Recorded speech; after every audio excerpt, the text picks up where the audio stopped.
Hello everyone, नमस्कार दोस्तों। Start करते हैं वोकैबुलरी। जी हाँ, काफ़ी दिन हो गए वोकैबुलरी स्टार्ट किए हुए। दोस्तों स्टार्ट करेंगे क्योंकि इस समय सभी स्टूडेंट्स के लिए जो सबसे बड़ा टारगेट है वो है कमिंग एसबीआई एग्जाम। जी हाँ, तो सभी स्टूडेंट्स लगे पड़े हैं और काफ़ी स्टूडेंट्स ने कहा कि सर वोकैबुलरी की कहीं ना कहीं कमी आ रही है, तो स्टार्ट करते हैं वोकैबुलरी और इस कमी को नहीं आने देंगे। और केवल एसबीआई के लिए ही नहीं, कोई भी डिफेंस एग्जाम है या एसएससी का और या फिर बैंकिंग का तो एग्जाम है ही, यहाँ सबसे ज़्यादा इंपॉर्टेंट जो होती हैं गाइस वो इंग्लिश में वोकैबुलरी होती हैं। जो वोकैबुलरी मैं आपको करवा रहा हूँ ये दोस्तों वो वोकैबुलरी हैं जो प्रीवियस एग्जाम पेपर्स में कहीं ना कहीं किसी ना किसी रूप में आई हुई हैं और यूजुअली यूज होती हैं। तो इनको आप ध्यान से करिएगा। And if you have any question regarding vocabulary और anything, so you may write down on my comment box and I can give you the answer. Right everybody, so we should start then without any delay. आज की video है हमारी vocabulary की 20th। जी हाँ, vocabulary 20th class. Start करते हैं vocabulary से। आइए दोस्तों, आज की वोकैबुलरी है हमारी dopey, DOPEY, dopey. And the meaning of dopey is dull and stupid. जी हाँ, डल एंड स्टूपिड। एक इंसान जो मूर्ख है, जो डल है, थोड़ा लेथार्जिक है, स्टूपिड है, वो कहलाता है डोपे, जैसे हम लोग फुलिश के नाम से भी जानते हैं। राइट, आइए करते हैं इस पे सेंटेंस। यदि मैं आपसे डोपे का सेंटेंस कहूं तो मैं कह सकता हूं I am still a little dopey from the painkillers. जी हाँ, बहुत अच्छा सेंटेंस है दोस्तों। सेंटेंस ने कहा I am still a little dopey from the painkillers. What does it mean?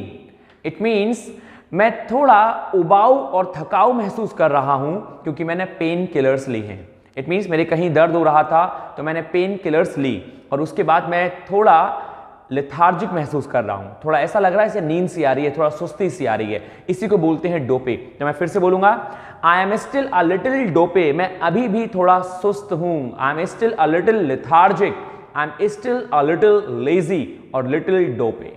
Right, इसका सेकेंड एग्जाम्पल दोस्तों हम कह सकते हैं after being up all night, पूरी रात जागने पर, after being up all night I was pretty dopey at work.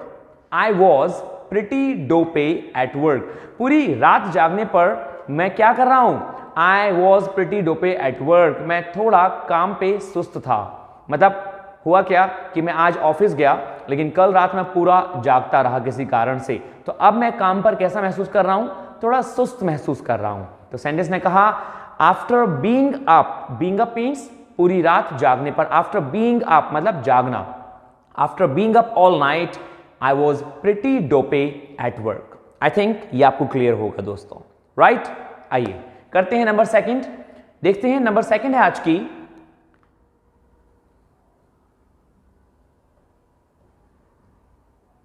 Sluggish.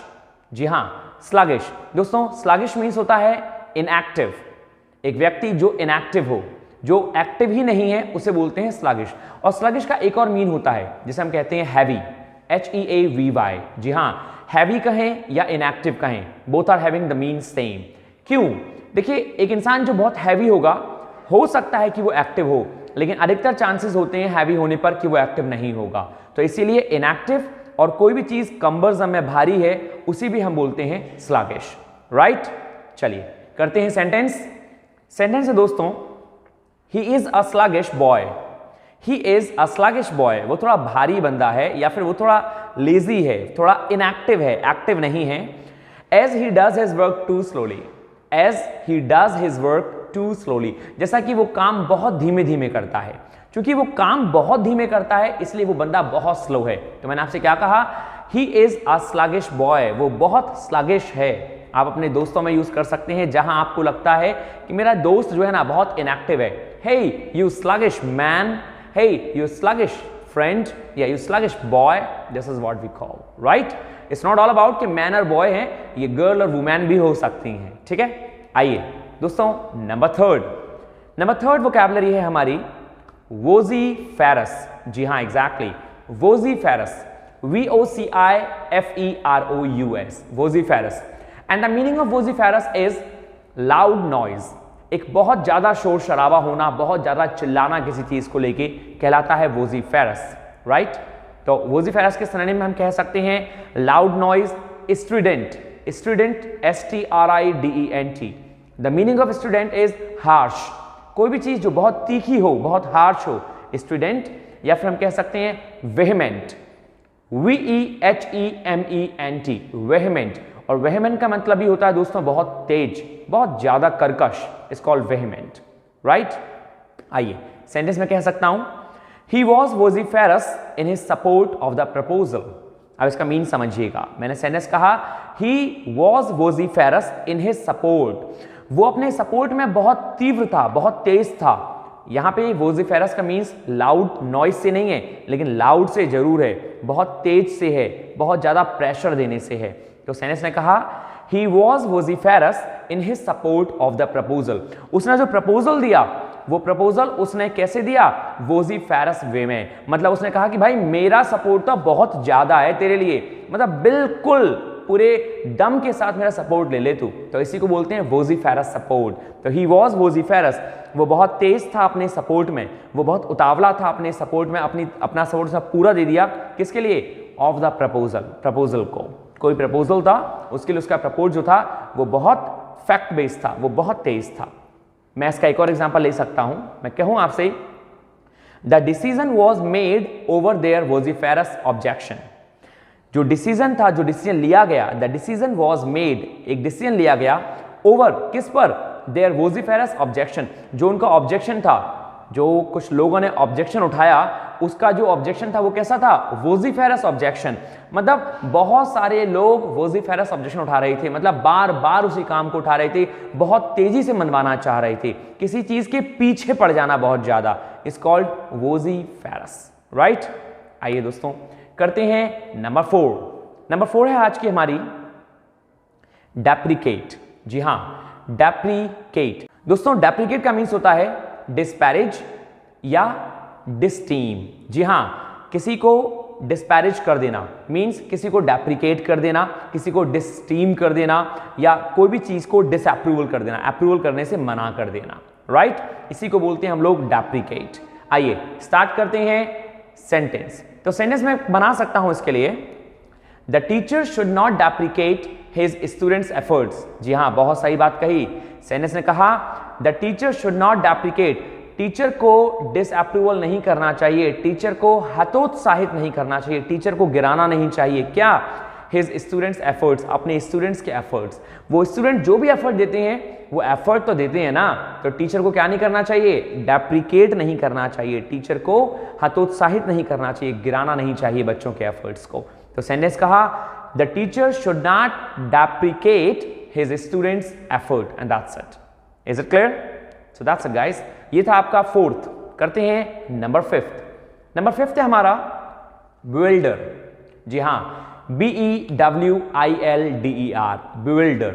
और बिल्डर का मीन्स होता है परप्लेक्स हो जाना, चकरा जाना, या पजल हो जाना, या कंफ्यूज होना, is called bewilder, right. Sentence his decision bewildered हर।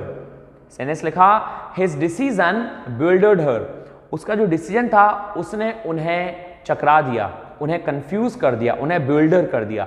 तो हिज डिसीजन बिल्डर्ड हर, ये वर्ब की तरह यूज हुआ है, यहां पे ईडी लग गया, तो हिज डिसीजन बिल्डर्ड हर, उनके डिसीजन ने या उसके डिसीजन ने उस बंदी को, उस लड़की को क्या कर दिया, उसको चकरा दिया। मतलब वो समझ नहीं पाई कि ये डिसीजन कैसा था, क्या डिसीजन ले लिया। This is what we call builder, right. Number 6। Number 6 है दोस्तों आज की sly, SLY, sly. And the meaning of sly is clever या कनिंग या कैनी। क्लेवर, कनिंग या कैनी, बहुत चतुर चालाक होना, is called sly, SLY, right. Sentence दोस्तों, सेंटेंस हो सकता है nowadays salesman and sales women are becoming sly. जी हाँ, बिल्कुल सही कहा उसने। Nowadays salesman and sales women are becoming sly. आजकल क्या हो रहा है, आजकल जो सेल्समैन और सेल्स वुमेन हैं वो भाई बहुत ज्यादा चालाक बन रहे हैं, वो बहुत ज्यादा चालाक हैं। तो सेंटेंस में कहा nowadays salesman and sales women are becoming sly, they are very much sly, right. My friend is sly, मेरा दोस्त बहुत चतुर है, this is what we call sly, clear. Number 7 दोस्तों, 7 वोकैबुलरी है हमारी एबुलिएंट। EBULLIENT, ebullient. And the meaning of ebullient is enthusiastic. बहुत जोश में होना, बहुत जोशीला होना, बहुत ज्यादा जोश में होना, कहते हैं ना खौलता हुआ। एबुलियंट का जो बेसिक मीन होता है वो होता है खौलता हुआ। जब आप बिल्कुल जोश में खौल जाते हैं, यस मैं कर सकता हूं इस काम को, वही कहलाता है एबुलियंट, राइट। इसी को हम बोलते हैं दोस्तों एंथ्यूजियास्टिक। जी हाँ, बहुत मस्त वोकैबुलरी है enthusiastic, ENTHUSIASTIC, enthusiastic means ebullient, right. आइए sentence, AR Rahman is an ebullient music director. जी हाँ, बिल्कुल सही कहा, AR Rahman is an ebullient music director. AR Rahman कैसे म्यूजिक डायरेक्टर हैं? बहुत गजब म्यूजिक डायरेक्टर हैं, मतलब बहुत एंथुजियास्टिक, हमेशा जोश में रहते हैं। आपने कभी AR रहमान का म्यूजिक सुना होगा, डेफिनेट है, बहुत सारे सॉन्ग्स में सुना होगा। तो उनके जो सॉन्ग्स होते हैं, जो म्यूजिक कंपोज करते हैं, वो बहुत जोश से भरे रहते हैं। So this is what we call ebullient, right everyone. आइए नंबर 8 है दोस्तों आज का dulcify, DULCIFY, dulcify. And the meaning of dulcify is assuage या पैसिफाई, कम करना या शांत करना। जी हां, कम करना या शांत करना कहलाता है ड्यूल्सिफाई, ऑसेज या pacify. Sentence, time dulcified his anger. बहुत गजब, बहुत बढ़िया बात कही। टाइम ड्यूल्सिफाइड हिज एंगर, समय ने उसके गुस्से को कम कर दिया। Time dulcified as a verb use हुआ, टाइम ड्यूल्सिफाइड हिज एंगर, समय ने उसके गुस्से को कम कर दिया, ड्यूल्सिफाई कर दिया, राइट। ठीक, ये थी नंबर 8। स्टार्ट करते हैं नंबर 9। नंबर 9 है दोस्तों मिटिगेट, MITIGATE, मिटिगेट। मिटिगेट का मीन्स भी ड्यूल्सिफाई ही होता है। इसको भी हम कह सकते हैं मॉलिफाई, ऑसेज भी कह सकते थे, लेकिन इसका बेसिक मीन होता है मॉलिफाई, मीन्स कम कर देना। This is what we call mitigate, शांत करना, राइट। तो इसको मॉलिफाई कह सकते हैं, एलिविएट कह सकते हैं, ALLEVIATE, एलिविएट, कम करना, छांट देना, is called mitigate, right. Sentence, aggressiveness may be mitigated. Aggressiveness, जो गुस्सा है, जो क्रोध है, वो हो सकता है कि कम किया जा सके, हो सकता है उसे हटाया जा सके, मिटाया जा सके। This is what we call aggressiveness may be mitigated. एक और एग्जांपल लेते हैं दोस्तों, doctors mitigated patients suffering. Doctors mitigated patients suffering, doctor ने क्या किया? डॉक्टर ने जो पेशेंट है उसकी सफरिंग, उसकी बीमारी को, उसके दर्द को मिटिगेट कर दिया, कम कर दिया। तो this is what we call doctors mitigated patients suffering. So ये था नंबर 9। और आज का number 10, discerning, DISCERNING, discerning. And the meaning of discerning is prudent और वाइज। जी हाँ, बुद्धिमान कहलाता है discerning. You are discerning candidate, तुम बहुत डिसर्निंग कैंडिडेट हो, means you are a wise man. तो वाइज और प्रूडेंट, बुद्धिमान कहलाता है डिसर्निंग, राइट। चलिए इसका एक एग्जाम्पल ले लेते हैं। तो मैं एग्जाम्पल के तौर में कहूं, she has a discerning I for good art. She has a discerning I for good art, उसकी जो आई है, उसकी जो आंख है, वो अच्छी आर्ट को बहुत आसानी से पहचान लेती है। वो अच्छी आर्ट में बहुत बुद्धिमान है, वो बहुत आसानी से पहचान लेती है जो अच्छी कला होती है। तो कैसे पहचान लेती है? क्योंकि सेनेस ने कहा शी हैज अ डिसर्निंग आई, उसकी जो आंखें हैं वो बहुत पार की नजर रखती हैं, वो बहुत बुद्धिमान भरी हुई आंखें हैं। This is what we call, right. वैसे तो बुद्धिमान दिमाग होता है, लेकिन दोस्तों आंखों को जो एक्सपीरियंस होता है तो हम उसे कहते हैं डिसर्निंग आई, मतलब ऐसी नजर जो आसानी से चीजों को भांप ले और पहचान जाए। सो मैं आशा करता हूं ये थी हमारी 10 वोकैबुलरी, आपको सारी समझ में आई होंगी। यदि कहीं कोई डाउट और कहीं कोई क्वेश्चन है तो don't forget to write down, don't forget to comment me, right everyone. So finish करते हैं आज की क्लास। मुझे बहुत अच्छा लगता है आपके संग मिलना, आपसे बातें करना और आपको कुछ समझाना, और मैं आशा करता हूं, विश्वास भी, कि आपको भी अच्छा लगता होगा। लेकिन इस अच्छे लगने के चक्कर में हमें अपनी पढ़ाई नहीं छोड़नी। So please learn vocabulary guys, your full heart, with your full heart please learn your vocabulary. This is my humble request to everybody. आपके एग्जाम्स चल रहे हैं और एग्जाम नियर भी हैं, तो इनको करते रहें। And if you find any kind of question you can write down on me. So thank you दोस्तों, फिनिश करते हैं आज की क्लास यहीं पे, मिलते हैं फिर नेक्स्ट टाइम। तब तक के लिए take care of yourself, stay happy, stay healthy, stay hungry. Thank you दोस्तों, नमस्कार।